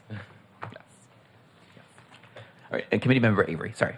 I was just going to make a friendly recommendation. We go through the agenda for the rest of the meeting and maybe take the discussion, which has been a great discussion, to the right body, that being the City Council, and have that frank discussion with them is my recommendation. 100% agree. I will return to staff, and thank you for allowing us to ask you rhetorical questions for 15 minutes. Thank you, Chair. Continuing on, moving forward. So we have today's meeting, as it says here, April 9th, we're going to go through the requests that are in your packets there, the new projects. We are going to have a meeting next week, and I'll just say I will talk to the city manager about some of these requests, and if we want to agendize it, we could put something together. I mean, I'd be happy to give you the presentation I give to the council on general fund, so you just can see that. But I rely on the city manager on that. I defer to him on that. But we can provide. There is no real agenda yet for that. So the questions you've asked, we'll hopefully have answers to you for that, so you can digest them and then have maybe follow-ups, and then obviously gives you the time to look at these recommendations here and provide your recommendations and your vote on that at the next meeting.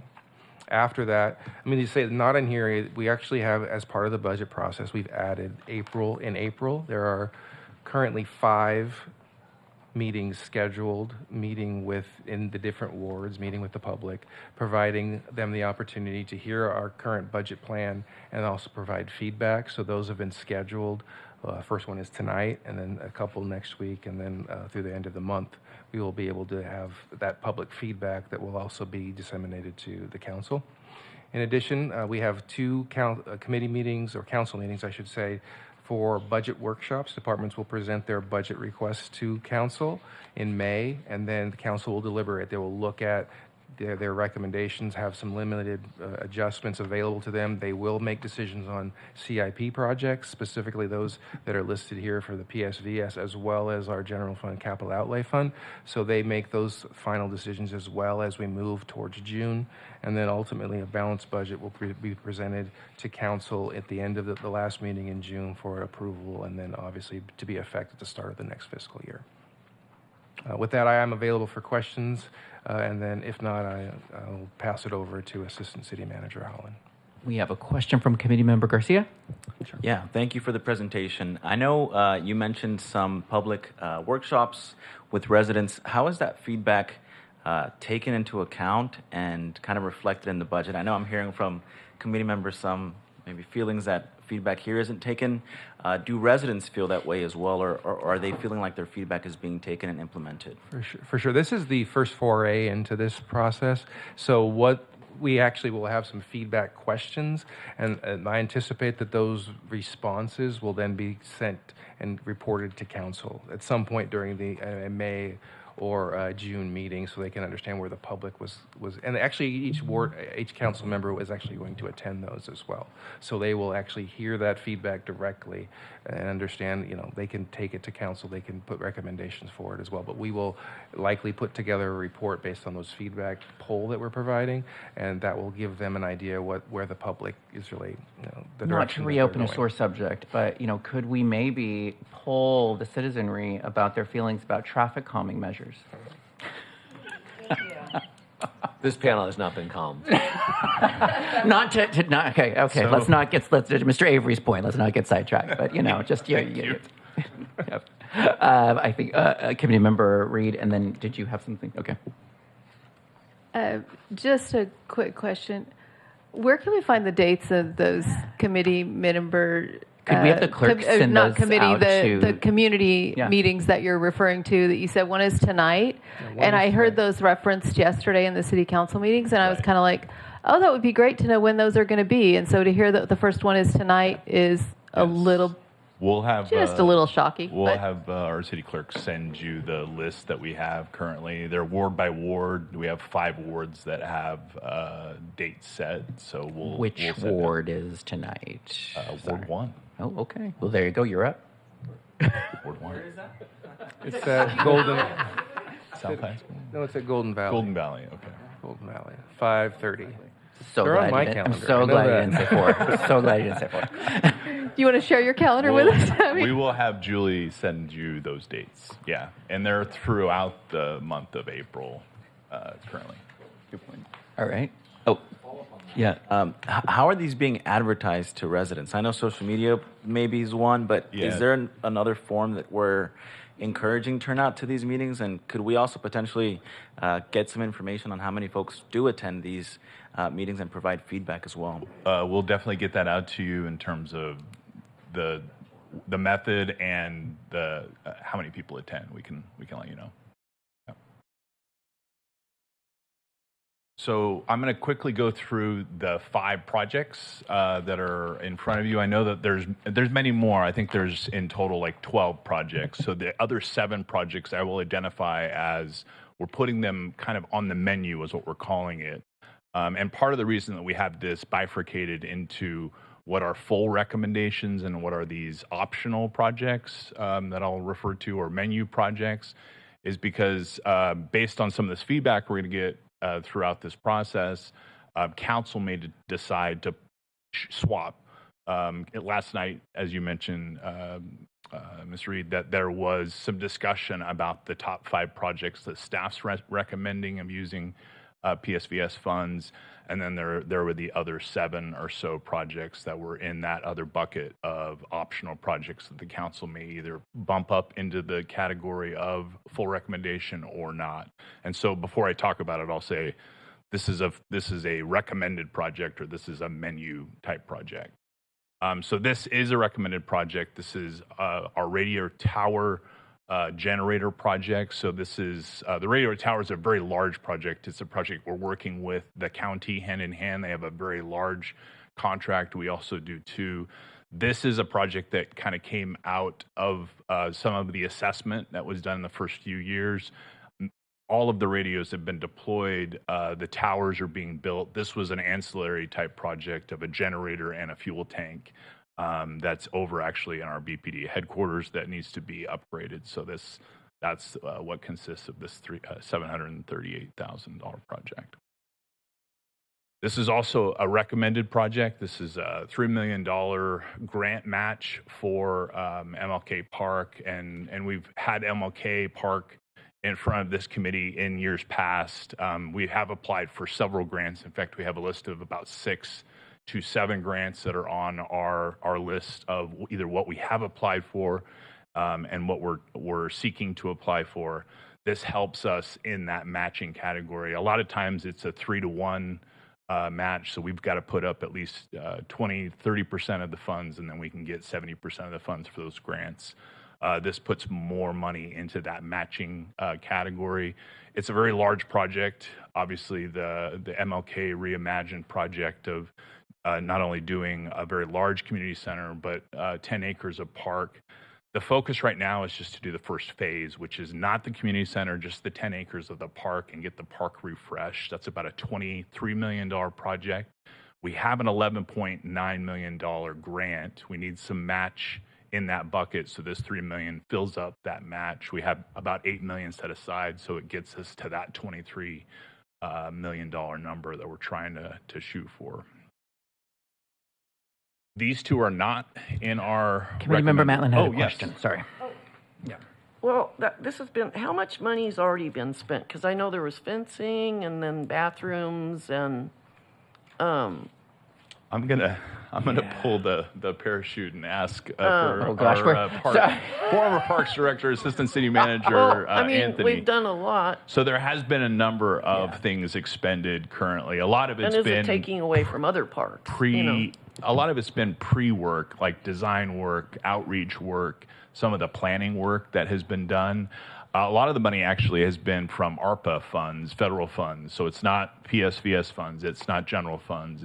It's money that was federal dollars. Well, overall cost is still, it's still coming out of. It's true. Pocket. Yeah, there is about 3 to 4 million that we have already expended, and this is the ongoing design work. We went from conceptual, now we're in actual design, moving toward 100% design for the outdoor amenities right now.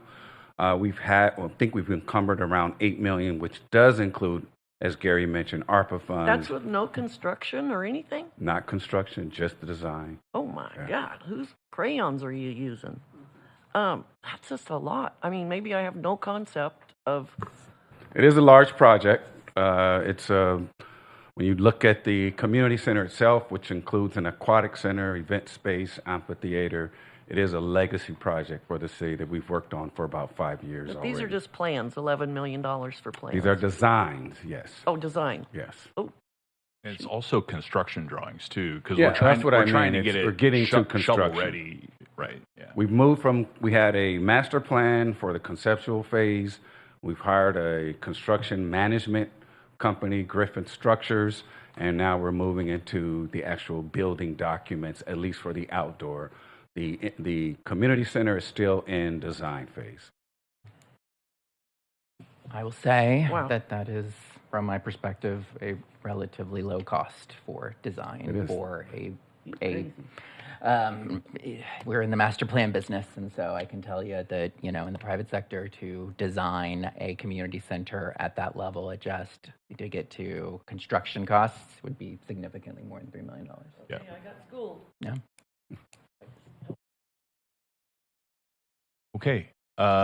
Moving to the next page of projects. These are in the menu of projects. So Centennial Park and Westwood Park, sorry. This is replacing some equipment that is well past its useful life, usually useful life of playground equipment, whether it's ADA equipment or rubberized surfacing. Usually that has about a 20-year useful life, and so both of these are either right up against or past the useful life of the sport courts that they both have. And it's also enhancing our accessibility and ADA for both those parks. These would be on the menu, not necessarily recommended. Does not fit into that bucket of about $4.5 million of recommended projects. This would be a recommended project. It's our Park Access Improvement, or what we call our PARI fund. This is for allows us to do this on a variety of different parks. It allows us to do these projects very quickly. Sometimes it's a gate project that gets vandalized, or it's a canopy that gets vandalized, a shade canopy, and we just need to quickly fix those. This allows us, the parks, not to create a CIP and just to do those park improvement projects really, really quickly. And so that's what's being presented here. This is on the menu, not necessarily recommended, but this is also a park that just needs some TLC. Pickleball court is also being proposed here, but asphalt resurfacing and other things for its court that's around that pickleball court. And then these last two are recommended. These are staff recommendations. You've heard about the turnout replacement, as Councilmember or Member Abernathy has talked about. That's actually a new standard. So these turnout replacements that we're buying is because the standard has increased. And so when it was talked about that this should just be your regular day-to-day operations, this isn't in that category because California state standards of turnouts has changed. And so they have a mandate to replace these over the next few years. So they're trying to, hit this in buckets. So this will be a round of turnouts, and then we'll do another round in years, the next years. And then that last item is another fire station improvement for 3 fire station HVAC, 47,000 for each of those stations. So again, those are past their useful life and need to be updated. That is all we have.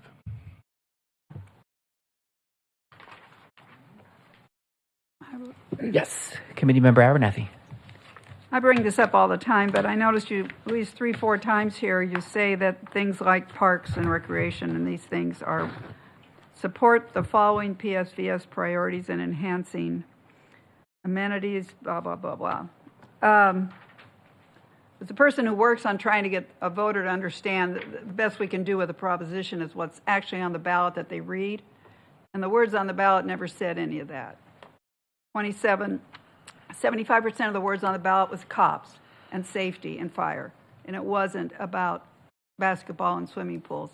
And some of the words included, oversight and things like that. But the initiative was not pushed as something that was going to be doing recreational at these kind of amounts. So when you quote that, that was probably in the 20-page booklet. But what the voters saw was cops, gangs, drugs, police patrols, burglary, and then 6 words that were retain, attract, jobs, and business. So I just want to clarify when this defense is put in here, I don't think that's totally accurate to what the public thought they were voting on when they were talked about. It was so much, 100 new cops was what it was talked about.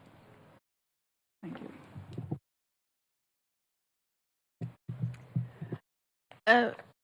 So I guess I just have a question that the original memo did include additional projects. So are we not are those projects off the list? Yeah. Or Going back to last night, so council was presented with those additional projects. I think the idea of getting council feedback last night prior to coming to PSVS is if there was a very strong sense from council to bump any of those 7 other projects that were in that other menu optional project list. We really didn't get any of those. Those didn't rise to the top and say, hey, I want to add those into a PSVS. And so that's why it was presented to the committee in memo format to say, these are optional projects. If council directs us to move them into the recommended bucket, we'll consider that. So I think that's why they were at least flown and presented to you in the memo, so that if council does at the end of the process in May or June say, hey, we want to move those in, we can say that we've presented those to you.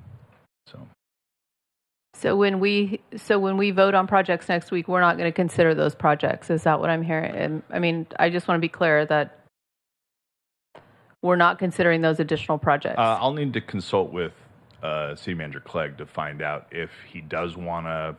I mean, one of the comments was, were these ranked in any way, like in terms of highest importance to lowest importance? And they weren't. They were just, provided to the council in that format. So maybe we'll come back with a ranking that might be helpful for this committee. I'm just spitballing. I haven't talked to City Manager Clegg, but that could be as the menu of options of projects. Here's what we would rank of one over the other.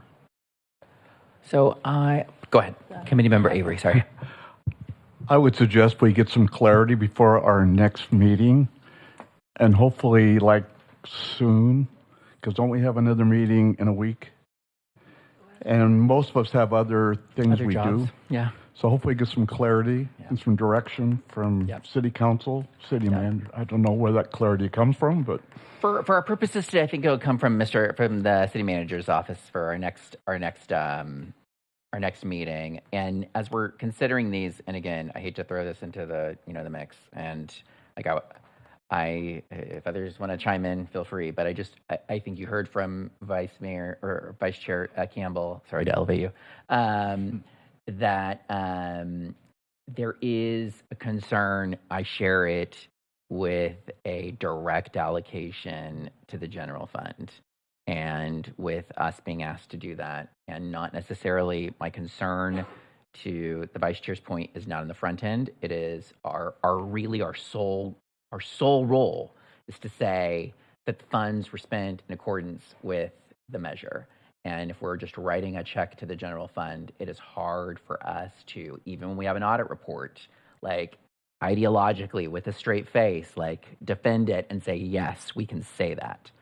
I also don't think that it's the best look. And I would, again, this is just my thoughts, I do not think that we should be spending every PSVS dollar that comes in. I don't even think we should be, like, to Committee Member Reed's point, we should be patting ourselves on the back that we saved and that we're gonna fund that in. We need to be talking about what are we doing to build the city's reserves? What are we doing to build the pension trust fund with PSVS dollars? Those are things that I want to see, but that's just me, and I'm not a policymaker. I'm just a citizen. So with that, I will shut up and turn it over to my colleagues. Yep, Vice Chair. Doing the just quick math here on these items that you did provide to us, it doesn't add up to the any of the categories on slide captioned expenditure summary. So if I understand correctly, there are a lot of things that this committee has already considered that are baked into the budget. I understand that. So they roll over from year to year, and we don't seek repeated approval unless the city council takes us up on our invitation to do that. But we're being told there are one-time operating expenditures of $12,980,000, an estimated transfer to the general fund of $11,995,000, estimated capital projects of $7,305,000. I don't know where in this summary of the expenditures these items we're asked to vote on are, and I'm not satisfied as to why we're not being asked to consider any of the rest of those. Is it your representation? So I'll try to answer your question first, and I think Mr. McKeegan could also. The end portion of the meeting that I had just covered, those are one-time projects. So in terms of going back to your expenditure summary, it's the 7.3 million that's on that slide. So the 5 recommended projects are actually well below that 7.3 category to give space for if any of these other menu type projects want to be added in. So that's just to address one-time expenditures, and that's what the purpose of that portion of the presentation. So I can just do it real quickly. The 738,000, the PARI, the MLK, and the fire turnouts in the fire station, that equals about $4.6 million of the 7.3. So there's space there. There's a gap there to say if you want to throw more in, you can, and you always want to do that, right? So in terms of we aren't budgeting the full amount available for the one time of what staff is recommending. That answers that question. So the bullet item one-time operating of $12,980,000, those are items that city administration's position is that this committee has already considered and offered input on. Is that right? Yes, that is correct. The amounts that are being presented to you are coming out of that $7 million pot of one-time monies. The $12 million and the rest of the numbers in that $117 million budget are considered to be approved, if you want to use that term, or at least have been presented to the committee in previous years. Got it. So out of $117,680,000, there are about $4 million of that budget that you're asking for oversight on from the Citizens Oversight Committee for this budget. Is that right? That is correct. All right. And then the other items that you provided us, like the bridge at Beach Park and some of these things, you're not even asking us to give input on that because the city's not considering those at this time. Yeah, they've been allocated already in previous budgets. So those dollars are, as was previously said, encumbered and contracted out already. Yes. Thank you. Okay, Committee Member Garcia, and then I think Committee Member Reed. Yeah, I think as a new commissioner, it'd be helpful to see kind of a breakdown of some of these past projects, just for continuity purposes as well, to continue the conversation and be able to provide insight on these new projects and have something to be able to compare it to, right? I think I'd also be interested to know in this transfer to the general fund, and this can come at next week's meeting as well, is it's about 10% of the total budget. How much has been transferred yearly? And is it looking like we're increasing these transfers to the general fund, or are we decreasing the transfers to the general fund? And just what the general economic outlook looks like for these transfers these next few years. Committee Member Garcia, yeah, I can actually provide you the detail at the next meeting, but that amount that is at least earmarked for this year is the same amount as that was earmarked last year. So it's not going up, but in previous years it was a smaller amount, but I can give you the details. I believe we started doing this 3 budget cycles ago. So before that, it was not, there was no allocation from the PSVS just for general fund expenditures. Yeah, and that'd be good numbers to see, just again to see is this going to potentially keep increasing next year, and a higher percentage of an increase to the transfer to the general fund. I will say that the budget reductions that we're moving forward with, that forecasting discussion that we talked about previously, I touched on about a 17% reduction. Part of that is meant to reduce this, actually not increase it. So as we move forward with the 5% this year, 5% next year, the 5% subsequent year, we anticipate that the amount that is required from PSVS will also diminish. All right, Committee Member Reed. Okay, I have a little bit of a laundry list of questions, and I'm sure it's going to be information that you're going to have to bring back to us. So can I just rattle them all off to you all at one time? And we'll just go. Okay. Yeah. You do today, maybe not, maybe not later. I think we've kind of talked about this, but I would definitely like to see a breakdown of, at a minimum, the one-time operating expenses of the 12.9. I would be really curious to see what's in there. And then as we get to the projects that were kind of I'm still in other stuff. The positions that are funded out of PSVS.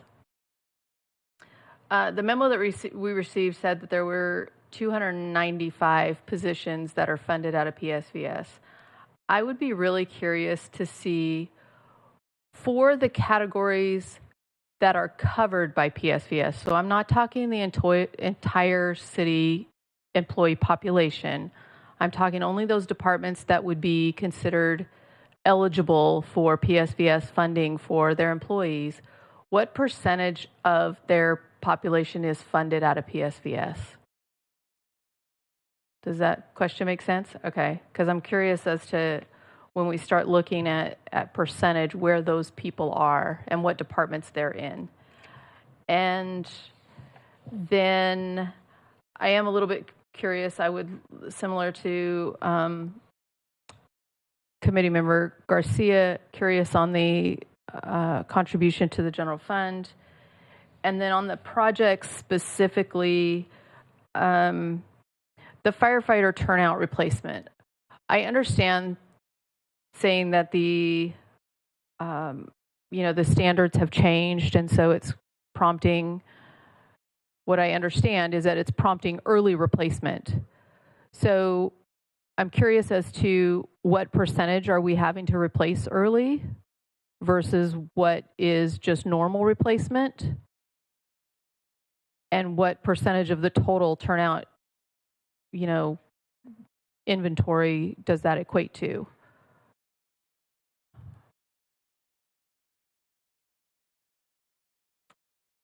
And then one other kind of question with respect to the fire station repairs, the HVAC systems that we're looking at for this year, and it looks like in previous years we've done others. Is there more, or is this kind of the end of that kind of deferred maintenance that we're playing catch up on? Let me see if there's anything else.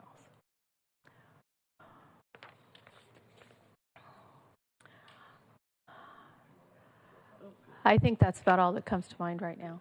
I'm going to ask that you hold, Chief, just because we're at time, and I know that I know that people are getting antsy, and I need at least 3 people, me and 2 others, to shut this down. So, for Robert to be Robert's rules correct, somebody make a motion, somebody second it, somebody chair. Yeah, no, but if there are other questions, comments, other things that we would like brought back to us, I don't want anybody to feel like they don't have the time to request that. Okay. All right. With that, Madam Clerk, I think then we need a motion to receive and file staff's report, correct? Correct. All right. Do I have? Okay. I have a motion from Member Garcia and a second from Member Avery. Please call the roll. Member Abernathy? Aye. Member Avery? Aye. Member Campbell? Aye. Member Garcia? Aye. Member Harmon? Member Madlin? Aye. Chair Ortiz? Aye. Member Reed? Aye. Member Rojas Mora? The motion is approved. Okay. Do we have anything left to say under Commissioner's comments? Seeing none. All right. We are adjourned. Thank you very much. And thank you to staff, and thank you for your presentations and preparation. We appreciate it.